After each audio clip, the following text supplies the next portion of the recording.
आज मस्त झणझणीत पातोड्याचा बेत बनवला. संध्याकाळचा स्वयंपाक झाला होता माझा आणि संध्याकाळीच व्हिडिओला सुरुवात केली. आम्ही ड्रॅगन फ्रूट आणलेले होते. आम्ही तर खाल्ले होते, पण आमच्या देऊने कधीच खाल्लेलं नव्हतं ड्रॅगन फ्रूट. त्याला माहिती होतं, पण त्याची टेस्ट कशी राहते त्याला माहिती नव्हतं. त्यालाच मी आता कट करून देते. त्याला असं वाटलं की ड्रॅगन फ्रूट खूप गोड असेल, पेड्यासारखं गोड असेल आणि त्याला एवढं घाई झाली होती की केव्हा तू कट करून देते आणि केव्हा मी खाऊ. त्याच्यासाठीच मी आता ड्रॅगन फ्रूट कट करून देते. दोन एकदाच मी कट करून घेतले. हे लाल आहेत, पांढरे पण असतात आणि पिवळेसुद्धा असतात, पण हे लाल कलरमध्ये आणलेलं आहे. मला पहिले त्याने खायला लावलं, कसं लागतं म्हणून विचारलं. त्याच्यासमोरच मी खाऊन बघितलं तर रिॲक्शन छान दिली आणि आता त्याची बारी आहे खायची.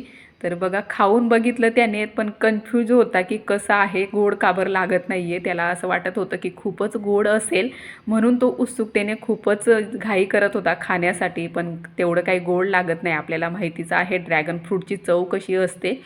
आणि त्याची जीभ आणि होठ लाल झाले होते ना, त्याला मी विचारत होते बघा, तर तुझे म्हटलं जीभ आणि होठ खूपच लाल झाले, असं वाटतं लिपस्टिक लावली तू. आणि तेव्हा तो खात होता.